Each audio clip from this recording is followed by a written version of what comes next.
I've talked about our project LoveLine, one of our main projects under the umbrella that is Pro Love Ministries, our overarching 501(c)(3) that produces this podcast, Rebranding Motherhood.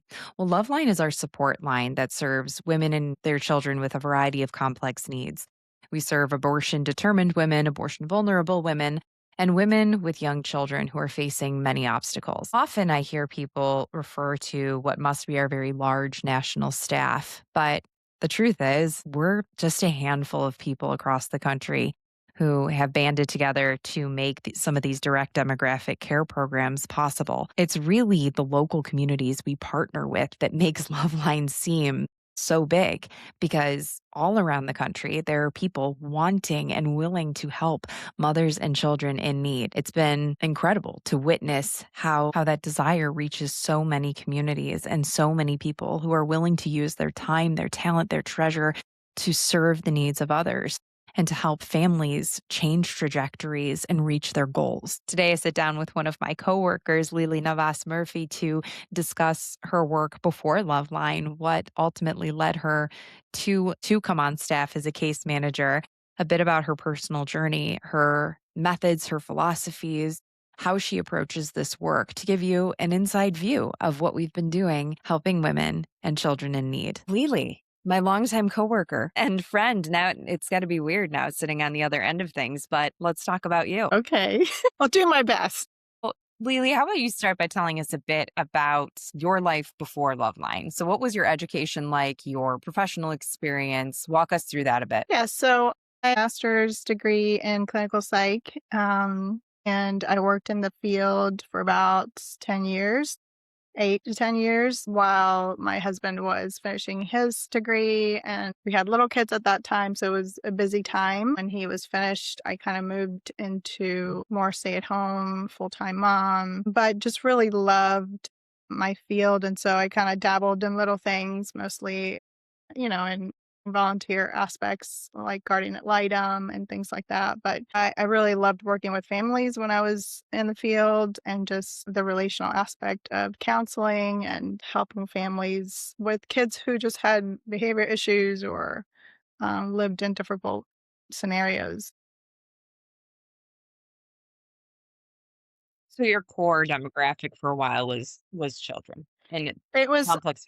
children, adolescents, and their families. So most of my career, I worked with kids and their families who were at risk of criminal behavior or just deviant behavior. Most of the time, it was either single family homes or broken homes. And so I just really saw how the family unit being disturbed really impacted the kids and how it impacted the kids. And that spread into the community and then the role that the community had in building up that child when the home base was turbulent. So that was the crux of the time that I spent in counseling was with that demographic. I worked with some kids who were part of drug court and the family systems there were difficult. So I just kind of had a special place in my heart for the kids, for families in those situations. A lot of times moms who are trying to do the best they can, but when it's just you and you're providing for the physical and emotional needs of the child as well as yourself and tending to all the things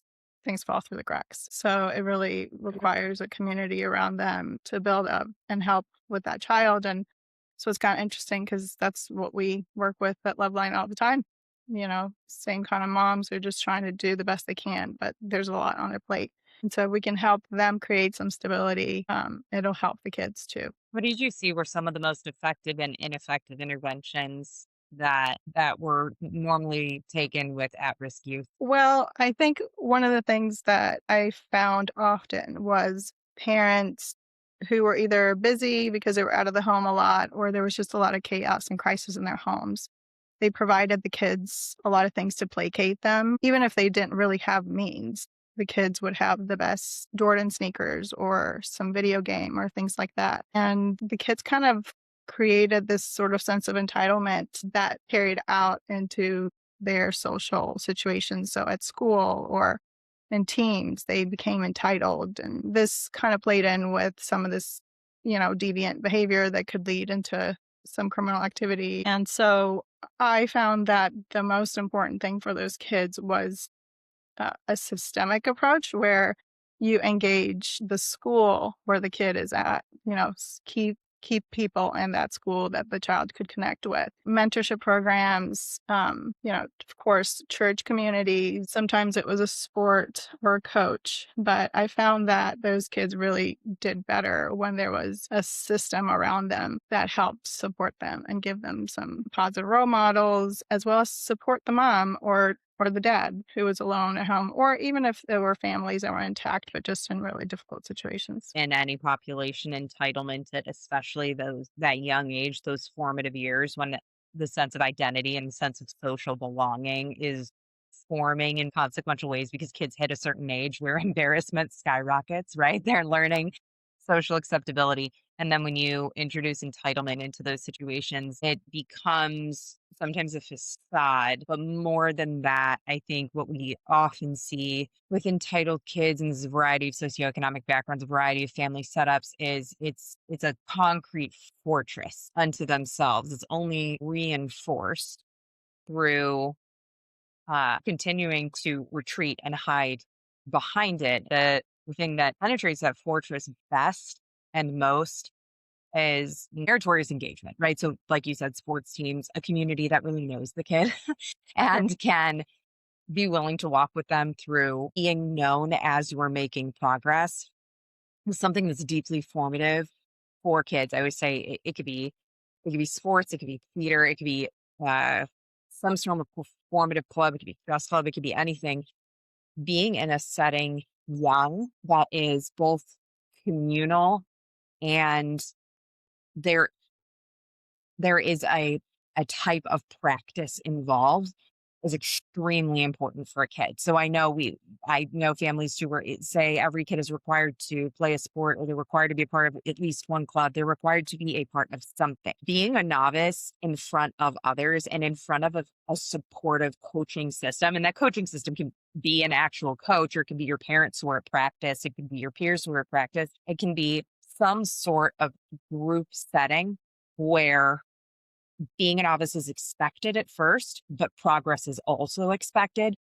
That I usually find helps so much with entitled kids. And then you develop a resilience too. Something we always say in our house, if somebody's struggling with a new skill or something, we say, okay, so you suck at it today. That doesn't have to be true in 6 months, right? It doesn't have to be. We could break this down. We could work through this incrementally, but the only way out is through, especially to a kid that may be compensating for some felt deficiencies. And then what's being put into place to cope with that is, like you said, a new pair of sneakers. I'm sure they look brilliant on the kid, but they're not forming that kid in a very specific and necessary way. Community care is so important. I know that's something you push a lot for. Uh, when you in your work at LoveLine and ensuring that women have access to local resources. And I do want to get into that in a bit. Can you tell me about a time where you really saw a family pretty transformed by some of these interventions that you're talking about? Yeah, well, I mean, I think that there's a few. I can talk about one young man who I worked with through drug court, used to drug court. For a while, and we were able to find a situation where there was a couple who mentored him for years, and they really kind of walked a lot alongside him and his mom. They created a relationship family to family. So the young man was kind of able to incorporate into their family in the sense of when they started having kids, they didn't just separate. Oh, this was like a volunteer job and now we have our life. Like they really continued to care for him and bring him into their family. So often we see in our line of work working in direct demographic care programs. We work directly with abortion, vulnerable and determined women. And we have for a few years together now. The common theme that I think you and I have seen for a long time is women receiving the messaging that if they are in, say, a crisis pregnancy or say a complex family situation, that they cannot get from point A to point B.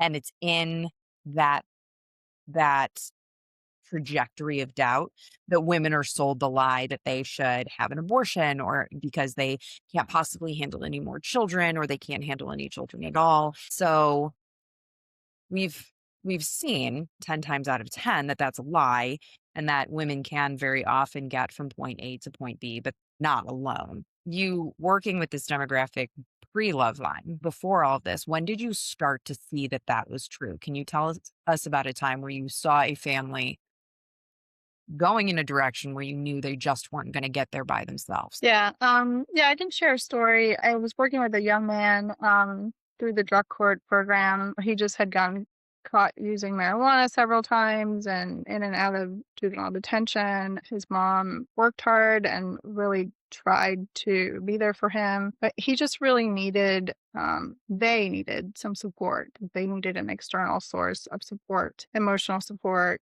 a role model for him. We found a lot of times working with this demographic that involving important people in the youth's school or church or other community aspects was really helpful just because it gave them modeling of good relationships and modeling of families or feedback of, if you act this way, this is what you're going to get. You have to learn how to treat people properly so you can gain respect. And it's not just given, and you're not entitled to this, that, or the other, but there's consequences for your behavior. And so if you're rude and entitled, it's going to be hard to create positive relationships with others. And so one of the better successes that we found was in partnering this young man to a family, a young couple who desired to have a mentorship relationship with our kids. And so they did. They worked with him for many years. They kind of walked alongside this family, this mom and this young man,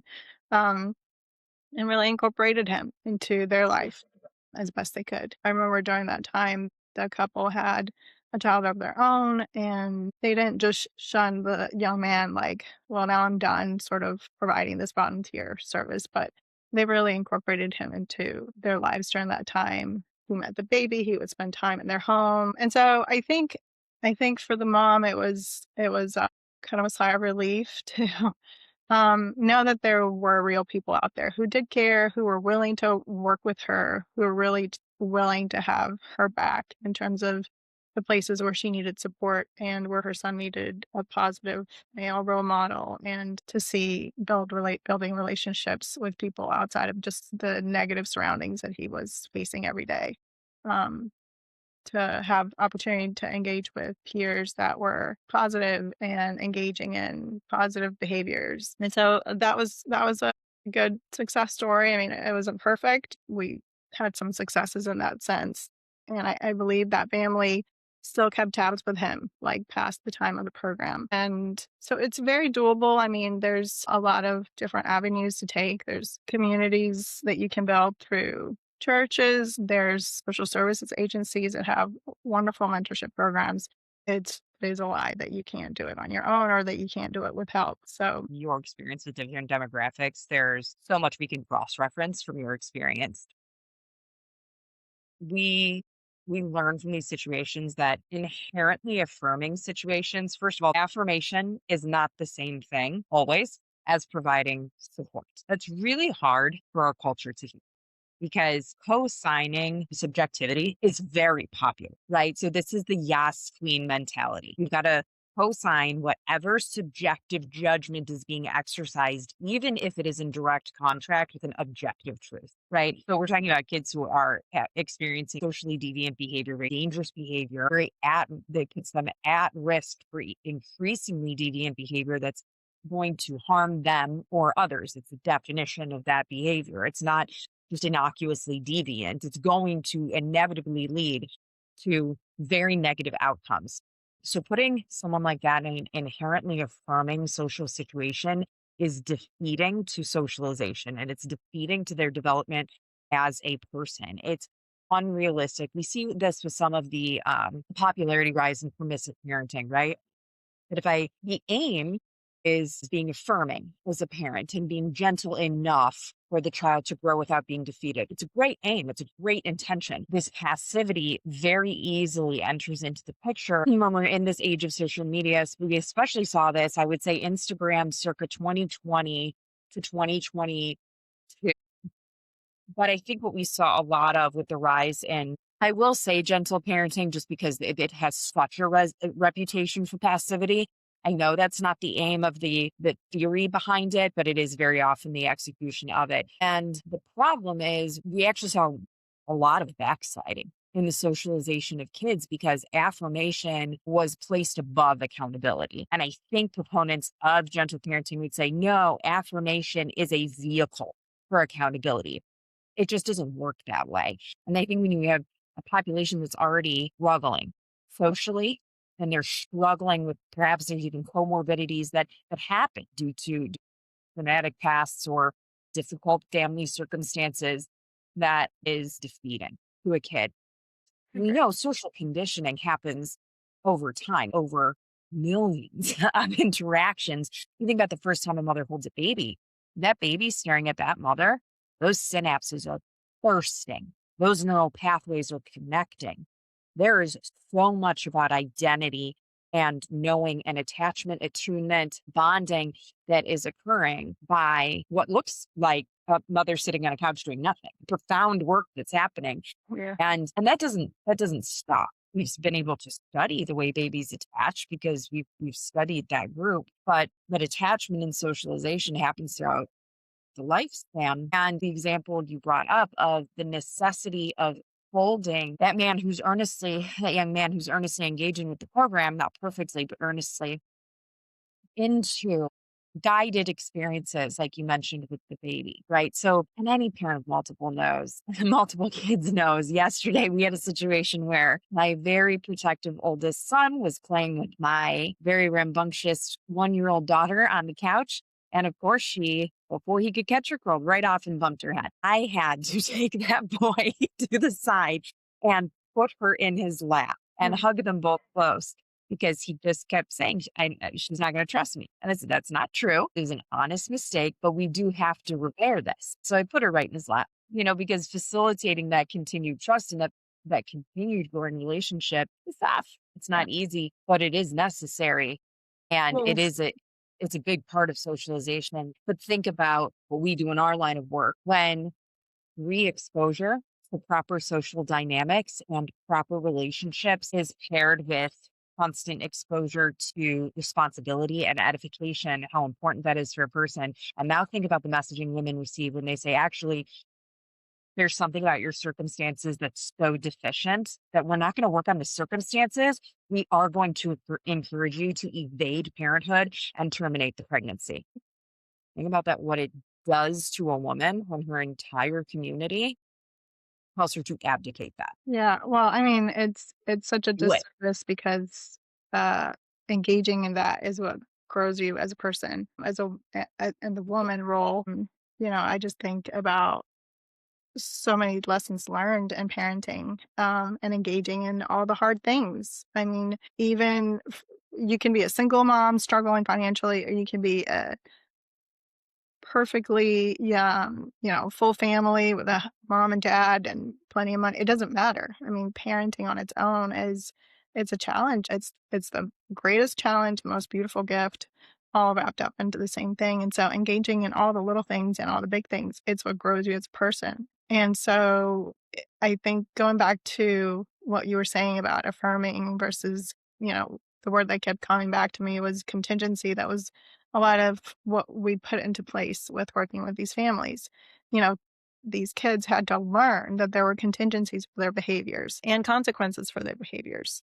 And there's a way to pair the desired behavior with outcomes that you want and encourage those things without just being like, it's going to be fine, or here, just do this for now.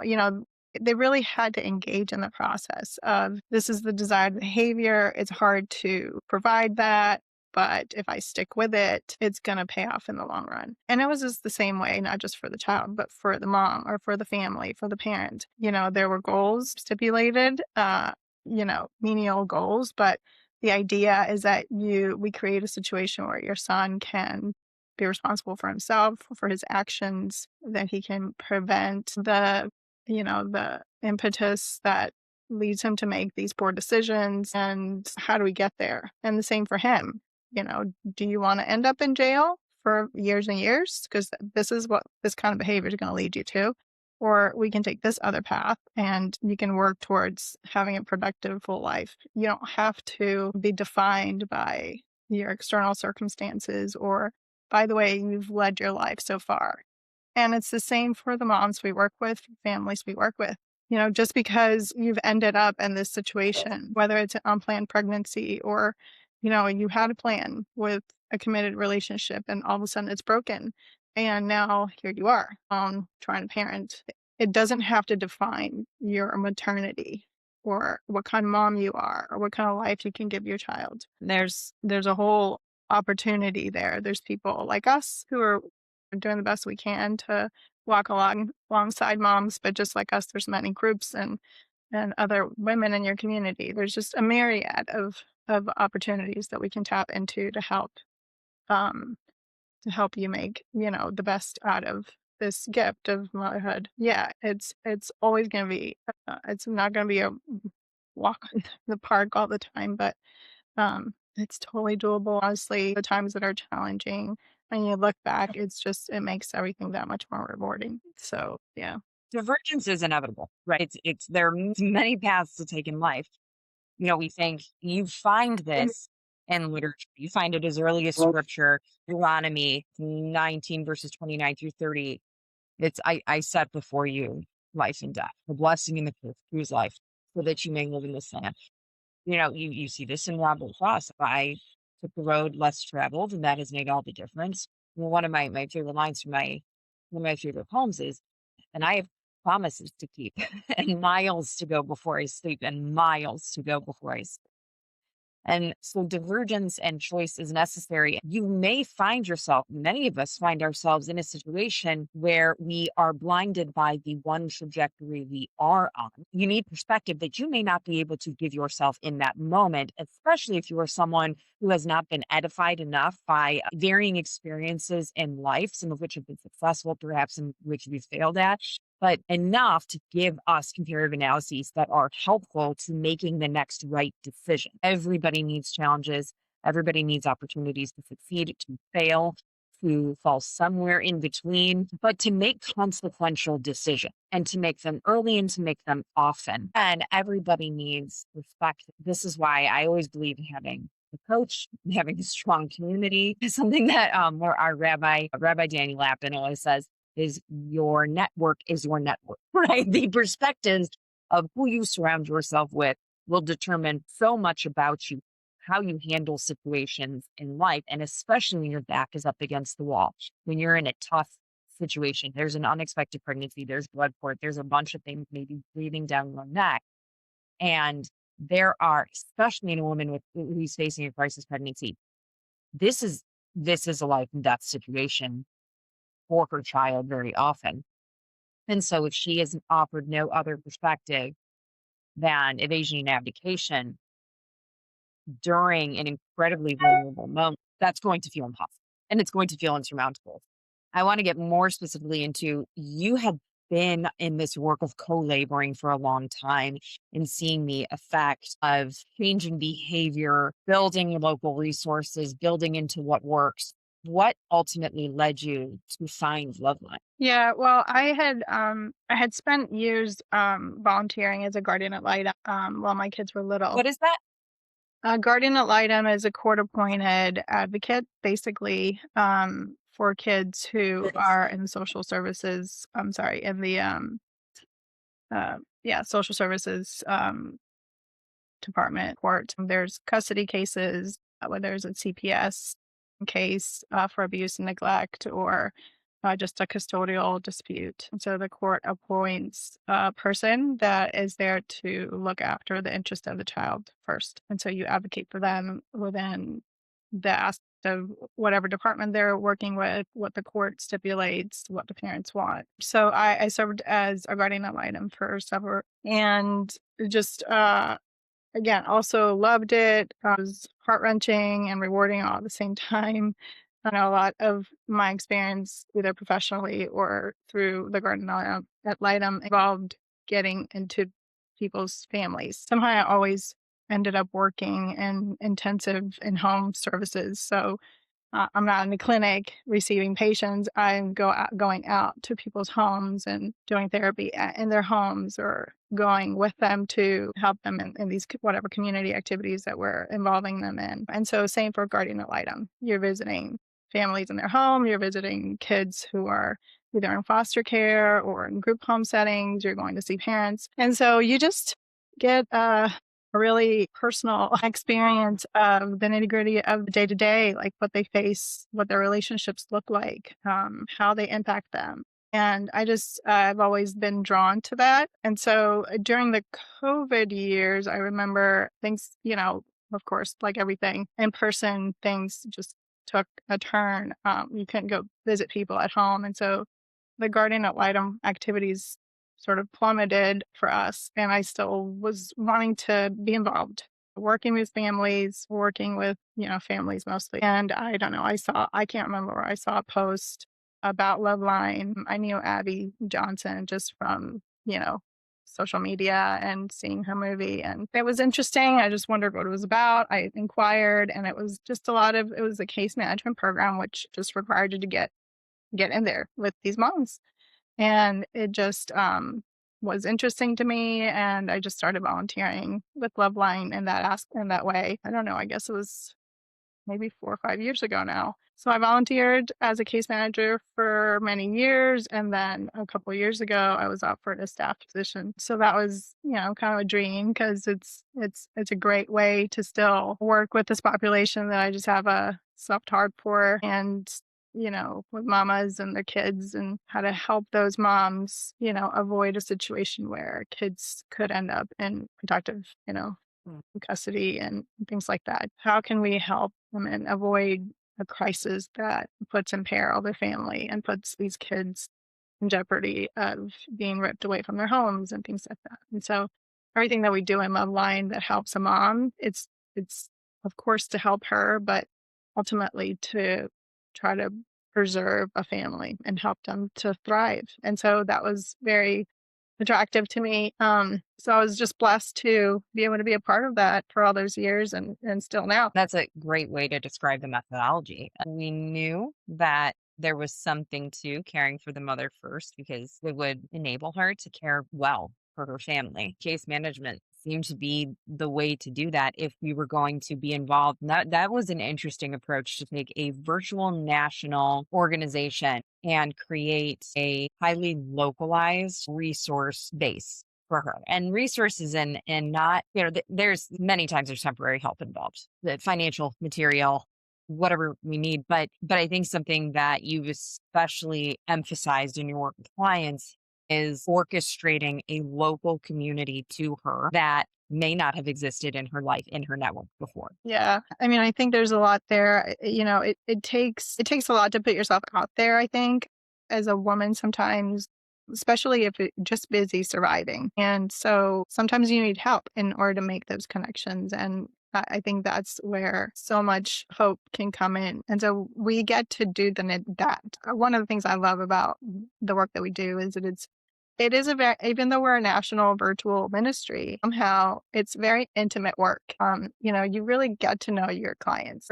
You're not face to face with them all the time, but you're texting, you're calling, you're video calling, you're setting up meal trains for them through some local church or some local moms group, because they've just had a baby and they just need someone to deliver them groceries, or, all of the nitty gritty, literally the nooks and crannies of life as a mom. So I think that's where the work is done. Are we helping to prepare her, but also like to sustain herself in those moments when she's most vulnerable? And so to me, trying to make those connections with her because it's a very intimate relationship, that we have with them. But the truth is that you do need a personal interaction with people. You need someone to come by and say, how you doing? And can I hold the baby so you can shower? Or can I give you a ride to church this weekend? Or whatever.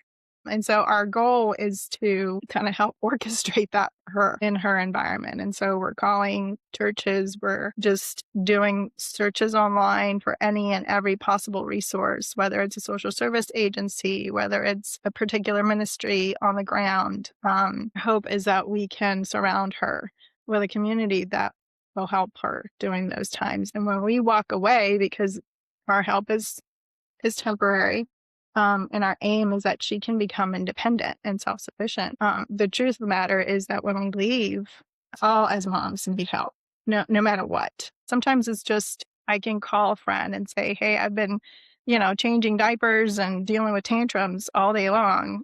Kind of just need another adult to go for a walk with while our kids play. We need that. I mean, it can be as simple as that. And for some of these moms, it's not that simple. I've been working all day, I'm running late, or my car broke down and I can't get to work. And if I can't get to work, then I miss work, and then that's less paycheck, and then that. So is there somebody in my church whose husband is good with cars and just can come over and take a look at her car and see if he can help her not miss a day of work? So like I said, it is very intimate work. It's all about all the little steps that make family work, family life work, and incorporating the community is key, especially for a long-term success. It can start out very much like a reverse if you give a mouse a cookie situation of okay, the end goal of today is I need to have completed my shift. The kids need to be in bed, clean, prayers said, fed, dinner, hugs and kisses, good night. But she's waking up at 6 a.m. And like you said, very often the car is broken down and there wasn't gas in it anyway. And then there was this, and then somebody else called off, and then she's got to work a double, and then there's no one to watch the kid. And these things compound and compound, except in this version of the reverse, if you give him a cookie, he's got support to say, okay, we're not going to be reactive. We're going to start to apply ownership for every facet of this, because I would not want to wake up many mornings at 6 a.m. with that pit in my stomach. There's about 15 vulnerabilities today that I would have a very hard time navigating because of a total lack of resources. So we work on that. And in financial coaching too, we're decreasing that debt. We're building up the emergency fund. We're creating ways to where those bills are paid every month, that she knows exactly what's going where, when. We start to make it work like an entire system that happens in case management as well. We've got start to develop systems so that there's a compounding effect in the other direction. There's a compounding effect towards goals and towards stability, because when that happens, people tend to be able to take time to rest because they've got systems that work for them. That rest becomes possible. And when rest becomes possible, so does creative thought. And when creative thought becomes possible, you start to draft goals and visions. And when you start to draft goals and visions, right? So we start to reverse this whole, if you give a mouse a cookie situation, and make it work in her favor. I always thought it was so funny that we saw this popping up on social media, this trend of admin nights between friends, where friends would have everybody bring over, the doctor's bill they didn't get paid, the scheduling their annual exam, they never made that phone call, all of this stuff, right? I've got to sign up for all these things. Oh, I never checked my financial plan for the next 6 months or all this stuff. And there's this trend where friends would just say, hey, bring all of your most boring or difficult tasks over. And we're all just going to share a meal, and we're all just going to basically have a study group together. And we're just going to knock everything off. We're voting. I'm like, I've been doing this for years. We have been getting on virtual meetings with our lunches in hand and saying, okay, you go on this. I'm going to check this for you. We're going to, because you're like 3 days postpartum. So I'm going to go ahead and make this phone call because I'm going to be on hold for the next 4 hours. So I'm going to figure this part out because you don't need to be doing that. You need to be taking a nap, or you need to be taking care of the baby. Or I think you got to go get the kids from school, right? And we've been doing this for years. Yeah. And so, but everybody needs that, right? From time to time, everybody needs that. And over time, the avenues open for our clients that were not open to them before. Yes. And I think a lot of times it also all of that helps change the course because they have a success or they have a breakthrough where they can see something did work, or wow, somebody did show up at my house. Or wow, like Yeah. this situation doesn't have to be this way. And it can be the most minute thing or the hugest thing. But if they can see that in their life, that they don't have to stay stuck in a pattern or in a belief system where this is the only way. Like, I'm just always going to struggle because I've always struggled, or my mom always struggled, or, what life is. That's another lie. It doesn't have to be that way. And they have the power, they have the ability to change that. And sometimes just seeing that someone is willing to, like you said, like, I'm going to have my lunch while we're figuring this out. Like, that's enough to be like, well, I guess she's taking the time to do that. I can really dig in and advocate for myself in these situations, or think outside and maybe I can be successful with that.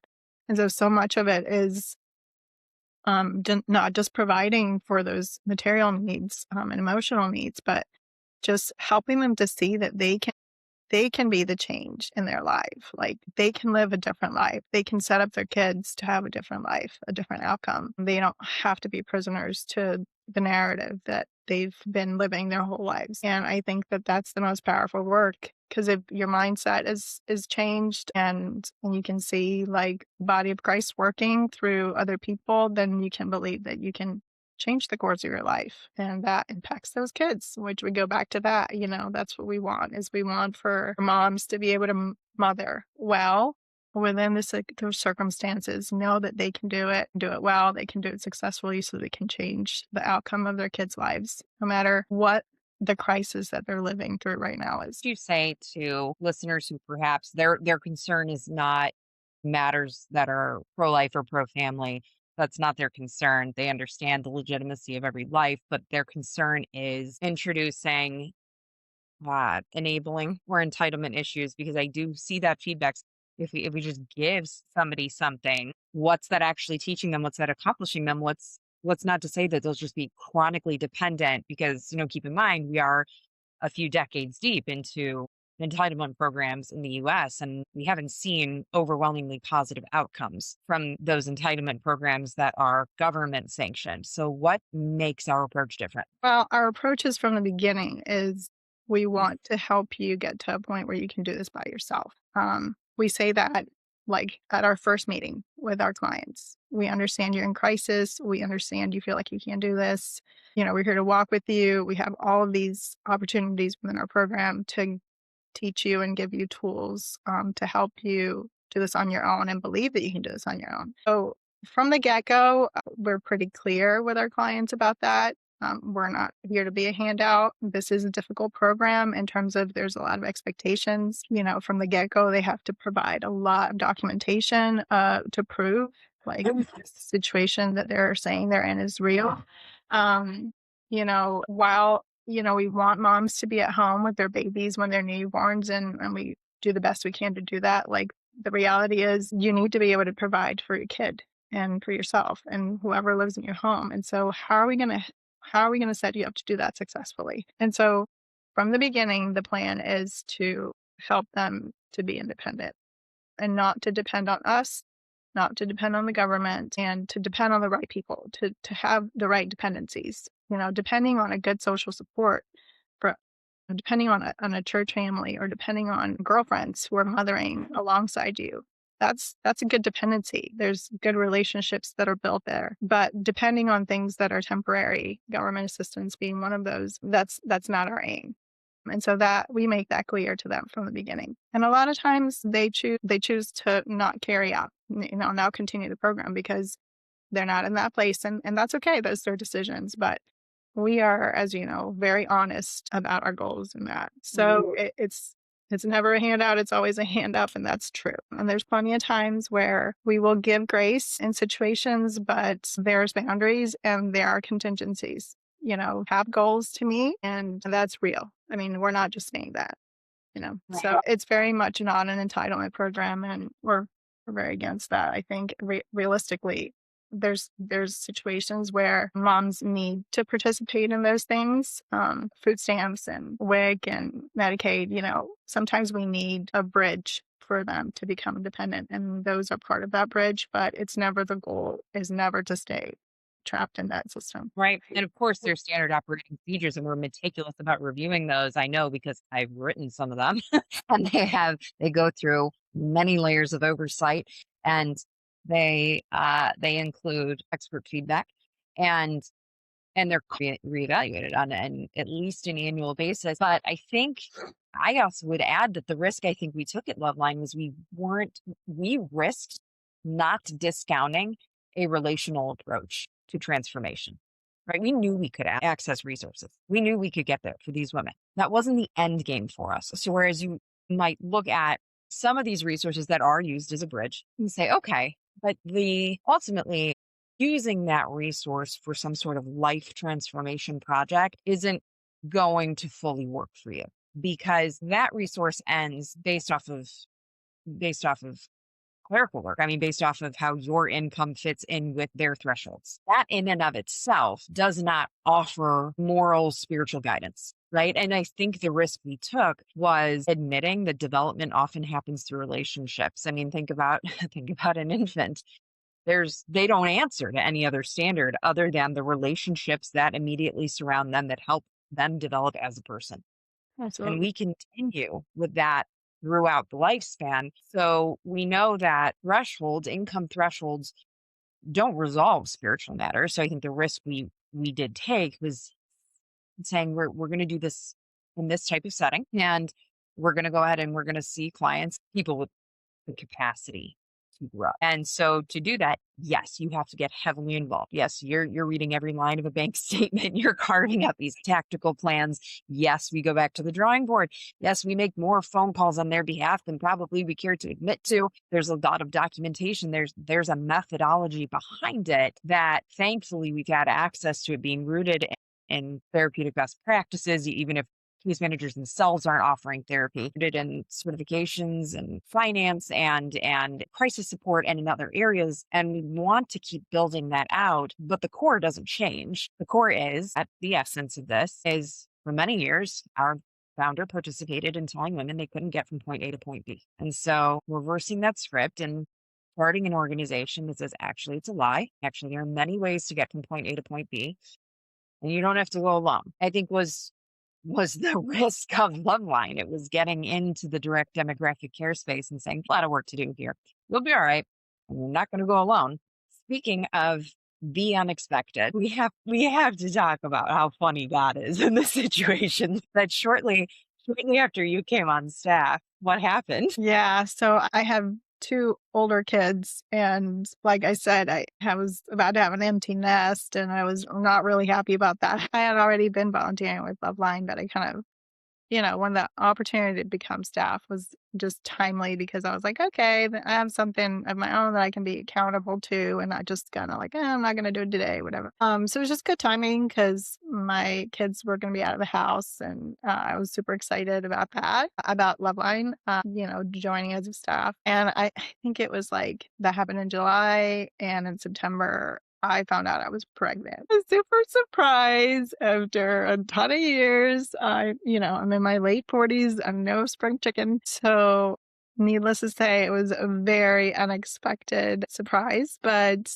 of course welcomed. And it was funny. It was like, here I am, working with all these moms who are in the middle of very unexpected pregnancies. Situation, my setting isn't the same as maybe a lot of them, but fear is fear. I mean, when you have an unexpected situation arise, the feelings of fear or anxiety or the unknown, I mean, they're all the same. So it was just kind of funny that I was like, here I am, like dealing with some of these things. Like, what am I going to do with a baby at 46? Like, this is crazy, toddler life at 50. So yeah, it was a funny little gift that God sent us. But it's, I always keep saying after her, I keep saying God gives you what you need when you need it. And it's the truth. My favorite picture I received from you was the stroller at the college orientation drop off. Just very emblematic of welcoming the converging of seasons at the same time.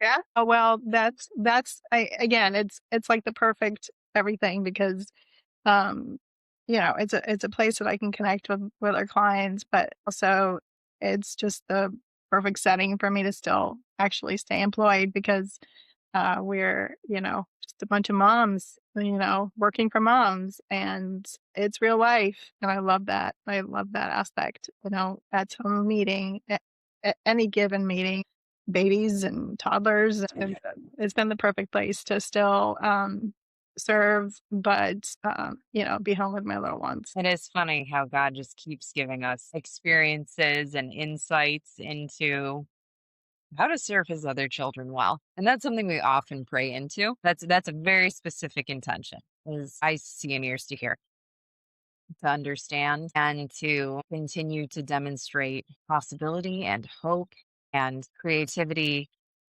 in a lot of situations that can feel very dark and very heavy. And so I'm so grateful that we've found a way to help women get to where they're trying to go without selling them the lie that they need to lose their babies, lose their families, and lose the experiences that stand to form them and to mold them in the best ways possible. So, Lily, I can't thank you enough for talking to me today and for continuing to do this good work. Thank you for having me. And yeah, I enjoy the work that you're doing. You're killing it with these podcasts and really, dispelling the lies that moms can or can't do certain things. As I said before, there's no work more admirable than the work of a mom. We've got a lot more work to do. Indeed.